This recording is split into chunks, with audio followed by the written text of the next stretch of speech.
Hey guys, welcome back to World Mechanics. Thank you guys for watching and subscribing to the channel. Today will be super helpful video guys to any of you having a Kia Optima and you have a vacuum leak, okay, or you have a code relating to vacuum leak. So these codes guys, okay, could be multiple codes, but for instance some of those could be code P0300, code P0171, so all these can indicate vacuum leaks. Now, before we start, let me tell you, we'll be demonstrating on a 2.4 GDI engine. But even if you have a different generation Kia Optima, the procedure may apply as well, because vacuum leak, okay, means the same thing on all engines, and we'll explain how to recognize one. So, this should work on Kia Optima guys, generation 2010 all the way to year 2015-16 with a 2.4 GDI engine guys. If you have one of those, it will cover that. Before we start, let me tell you a little bit about us. Every single car we get at the garage, we try to make at least 200 to 300 free repair videos.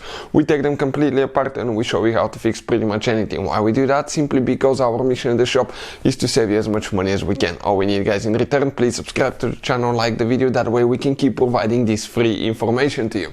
If you need to buy tools, parts for a really good price and quick shipping as well, check out the link in the description of the video below. That's where we get all our tools and supplies from.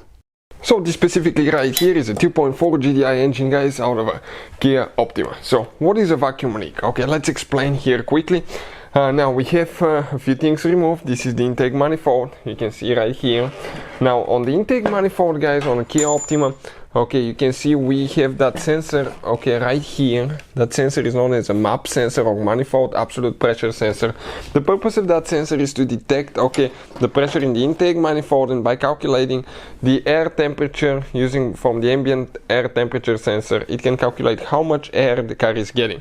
Now some other Kia Optima models may even have a MAF sensor. This is a sensor that's located next to the air filter box that detects how much air it uses, and those two sensors, okay, can actually do that as well together. So some models have MAF sensors, some don't. So some extra air that the engine is getting, okay, but actually guys, actually the engine computer doesn't know about that, is known as a vacuum leak, because the engine will get more air and it will still get the same amount of fuel, which can result into misfires. It can result guys into a rough idle, loss of power, engine light, codes related to oxygen sensors, misfires, okay, or fuel system being lean. That means that you have more air and not enough fuel.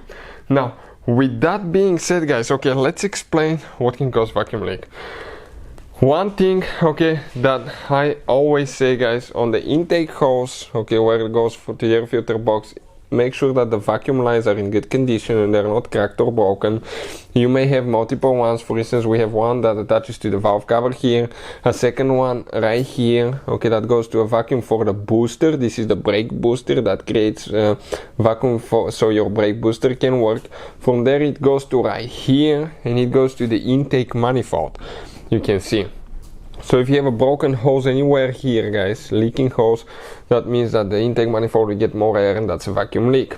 Another thing, it could be a malfunctioning purge control valve. That's a valve that releases the fuel vapors from the fuel tank in the intake manifold. And in our case, okay, that line is broken. Check it out. You will not suspect anything, everything looks good, right? Check it out. And when I do like that, the whole line is cracked, okay, and done practically. So that can easily develop a leak here as well, those. And on the back side of the intake manifold we have multiple vacuum lines, okay, that can go bad. And here you have the vacuum line that goes from the intake manifold to the PCV valve. This is the valve that is the positive crankcase ventilation valve, and if that valve is malfunctioning, you can develop a vacuum leak, or the hose is unplugged or broken. That's a vacuum leak as well.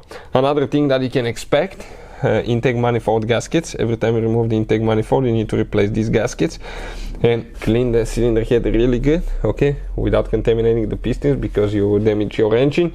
And put new gasket, okay, and that should take care of the problem. Also inspect the throttle body gasket as well, because you can develop a leak from there as well. Those are some of the most common vacuum leaks that we see here at the shop on Kia Optima. Hopefully the video will be helpful. Thank you for watching and see you guys next time.